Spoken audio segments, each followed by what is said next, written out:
Race जिंदगी का हो या गाड़ी का, उसको चलाने के लिए एक अच्छे ड्राइवर की ज़रूरत होती है।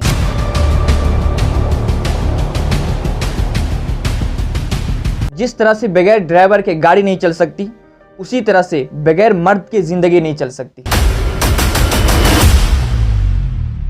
और ज़िंदगी के हर एक कदम पे एक नई चुनौती आती है, जिसका सामना मर्द को करना पड़ता है। दरवाजा है, निकल जा। दोबारा इस घर में शक्ल दिखाने की जरूरत नहीं है तुझे।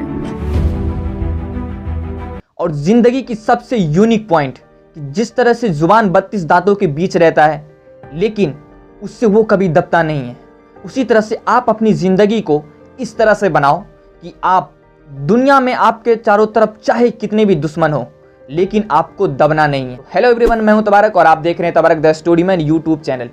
आज मैं आपको बताने वाला हूं कि मर्द की जिंदगी कितनी डिफिकल्ट होती है। उसको हर एक कदम पर एक नई चुनौती का सामना करना पड़ता है। हर एक पॉइंट पर एक नया ठेस लगता है।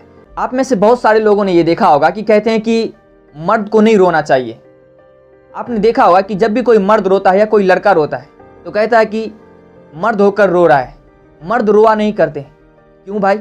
मर्द के अंदर फीलिंग्स नहीं होते क्या? जब किसी के घर में लड़का पैदा होता है ना, तो उसके घर में सोहर गाया जाता है, उसके घर में ढोल ताशे बजाए जाते हैं। पता है क्यों? क्योंकि उन्हें पता है जिस घर में लड़का नहीं है, उस घर की हालात और उस घर के लोगों के जीवन बहुत बदतर हो जाता है। उन्हें हर एक चीज़ के लिए कहीं ना कहीं थोड़ा मोहताज बनना पड़ता है किसी का। और ये बिल्कुल सही बात है कि जिस घर में अगर मर्द ना हो, उस घर की हालात और उस घर का जीवन आप देखेंगे तो लोगों से बहुत अलग लगेगा। आपको ऐसा लगेगा कि उस घर का हर एक इंसान कहीं ना कहीं किसी न किसी चीज़ के लिए और किसी न किसी चीज़ का मोहताज है। आप देखेंगे कि जब घर में लड़का पैदा होता है ना, तो लोग खुशी मनाते हैं, ढोल ताशे बजाते हैं, खूब नाचते हैं लोग, क्योंकि वो समझ जाता है कि आ गया, अब किसी न किसी तरह से ये पूरे फैमिली को खींच ले जाएगा। आपने कभी बगैर बेटे की माँ को देखा है? बगैर बेटे के बाप को देखा है? बगैर भाई के बहन को देखा है? आप उनको देखेंगे, आप किसी ऐसे घर में जाएं जहां पर इन लोगों को आप देखेंगे तो आपको वहां पर महसूस होगा कि लड़का होना कितना इंपॉर्टेंट है। क्योंकि जिस घर में लड़का नहीं होता है ना, उस घर में आपको हर उस चीज़ की कमी नजर आएगी जिस चीज़ से पूरी फैमिली प्रोटेक्ट रहती है, जो चीज़ पूरी फैमिली को प्रोटेक्ट करता है।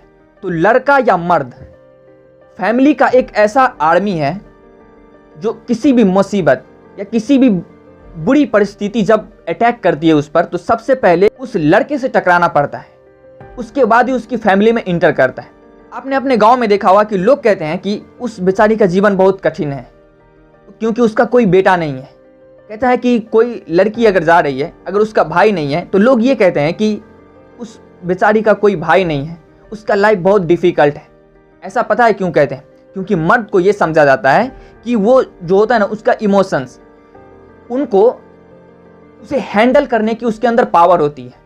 आपने कभी गौर किया है कि जब माँ अपने बेटे के साथ सड़क पे चलती है तो माँ आगे रहती है और बेटा पीछे रहता है, और जब बहन अपने भाई के साथ चलती है तो भाई आगे रहता है और बहन पीछे रहती है। ऐसा पता है क्यों होता है? क्योंकि माँ को लगता है कि अगर कोई मुझसे टकराएगा तो मैंने एक शेर पैदा किया है जो मेरे पीछे चल रहा है। बहन भाई के पीछे पता है क्यों होती है? क्योंकि बहन को लगता है कि मेरा एक शेर है जो मेरे आगे है। क्योंकि बहन को लगता है कि अगर कोई मुझ पर बुरी नज़र डालता है तो मुझसे पहले उस शेर का सामना उसको करना पड़ेगा। तो लड़के की इंपॉर्टेंस बहुत ज़्यादा ज़रूरी होती है लाइफ में और एक परिवार में। किसी भी फैमिली में एक लड़का, एक बेटा होना ही चाहिए, क्योंकि जिस घर में बेटा नहीं होता है ना, उस घर की हालात इतनी बदतर होती है, इतनी ख़राब होती है कि आप उस घर के किसी मेंबर से जाकर पूछो जिसके घर में बेटा नहीं है, उस घर का इंसान कहीं ना कहीं किसी न किसी चीज़ के लिए मजबूर होता है, वो चाह कर भी नहीं कर पाता है। आप जैसे किसी घर में 5 लड़की है लेकिन उसका एक भी भाई नहीं है, आप उन लड़कियों से जाकर पूछो, वो बहुत मोहताज होती है कि उसका भी कोई भाई होता तो उसे घुमाने ले जाता, उसको शॉपिंग करवाता। उसके अंदर भी ख्वाहिश होती है जो पूरी नहीं हो पाती। जिस बाप के पास बेटा नहीं है, उनसे जाकर पूछो उस बाप पर क्या गुजरती है कि जब वो देखता है किसी दूसरे को, कोई बाप अपने बेटे के साथ खेल रहा है, या कोई बाप अगर मेहनत कर रहा है तो उसका बेटा साथ देने के लिए पीछे खड़ा होता है। और लड़के की सबसे बड़ी खूबी ये होती है कि जब घर में लड़का पैदा होता है तो बाप को ये एहसास हो जाता है और बाप को ये खुशी आती है कि अब मेरे बाद मेरी फैमिली को संभालने के लिए ये पैदा हो गया है। अब वो टेंशन फ्री हो जाता है। और घर का जो बड़ा बेटा होता है ना, उसकी ज़िंदगी उस आर्मी की तरह होती है जिसके सामने दुनिया की सारी खुशियाँ रहती है, लेकिन चाह कर भी वो उसे नहीं ले सकता, उसकी तरफ भाग नहीं सकता, क्योंकि घर का बड़ा बेटा अपने माँ बाप के सपने को पूरा करेगा या फिर अपने सपने को पूरा करेगा। अगर कोई बहन है तो फिर उसकी शादी का खर्चा। तो घर के बड़े बेटे के लिए एक लाइफ इतनी चैलेंजेस होती है कि माँ बाप का सपना, अपना सपना, खुद का कैरियर, बहन की शादी करवानी है, घर बनाना है, माँ बाप की बुढ़ापा को अच्छे से कटाना है, खुद के लाइफ को देखना है। उसे हर चीज़ उसके दिमाग में हर वक्त एनी टाइम गूंजती रहती है, घूमती रहती है। तो अगर कोई घर का बेटा अकेला रहता है ना, अगर मान लो कि 2-4 भाई है, तो अगर एक से अगर छूट भी जाए, कोई एक फिसल भी जाए तो दूसरा संभाल लेगा, दूसरा अगर फिसल गया तो तीसरा संभाल लेगा। लेकिन जो अकेला है उसके दिमाग में बस ये घूमता रहता है कि मैं अपनी ज़िंदगी देखूं, अपना सपना पूरा करूं या माँ बाप के सपने को पूरा करूं। फिर बहन की शादी करवानी है, उसके लिए पैसा अरेंज करना है, फिर घर बनाना है, फिर समाज को देखना है, फिर फैमिली को देखना है, फिर अपनी लाइफ को देखना है, फिर अपने फ्यूचर को बनाना है। ये सारी चीज़ें उसके दिमाग में हर वक्त गूंजती रहती है। लेकिन होता यह है उसके साथ कि वो अपने सारे ख्वाहिश को एक तरफ दबा देता है और फिर फैमिली उसके लिए सबसे इम्पोर्टेंस हो जाती है। फैमिली की खुशी उसकी खुशी बन जाती है। और लोग कहते हैं कि लड़की का लाइफ बहुत डिफ़िकल्ट होता है, उनको भी जीवन में बहुत संघर्ष करना पड़ता है। लोग सिर्फ ये देखकर कहते हैं कि लड़कियों का जीवन बहुत संघर्षपूर्ण होता है, उनको बहुत संघर्ष करना पड़ता है, क्योंकि उस लड़की को अपना घर छोड़कर दूसरे के यहाँ जाना पड़ता है। अब शादी हुआ है तो जाहिर सी बात है कि ससुराल तो जाएगी ही, तो उनको अपना घर छोड़कर दूसरे के यहाँ जाना पड़ता है। इसलिए कहते हैं कि लड़की का लाइफ बहुत डिफ़िकल्ट है। लोग क्या कहते हैं कि लड़की को अपना घर छोड़कर ससुराल जाना पड़ता है। उसका ठीक उल्टा क्या होता है कि लड़के को अपना घर छोड़कर कहीं दूर कमाने जाना होता है।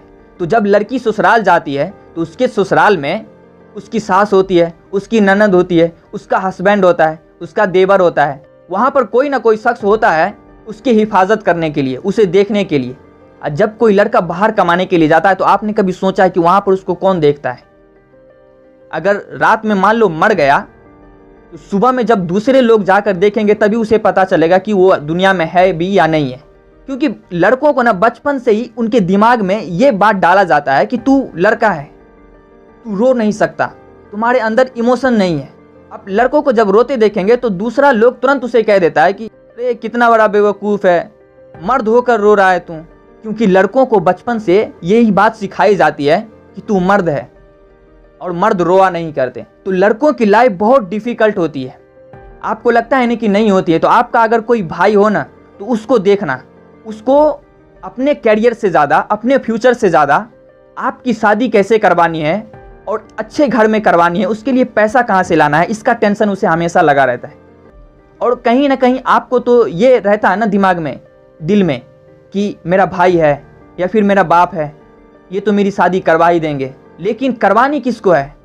लड़कों को ही ना। जो आपका भाई है, आपकी शादी का टेंशन किसे लगा है?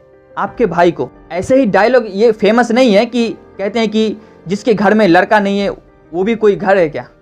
क्योंकि सबको पता है कि अगर किसी घर में एक भी लड़का पैदा हो गया ना तो उस घर की हालात और उस घर की परिस्थिति चाहे जैसी भी हो वो उसे खींच ले जाएगा। इसलिए जब लड़का पैदा होता है तो खूब झूम झूम कर लोग नाचते हैं। तो उम्मीद है कि ये बात आपको समझ में आएगी। तब तक के लिए इतना ही, फिर मिलते हैं अगली वीडियो में।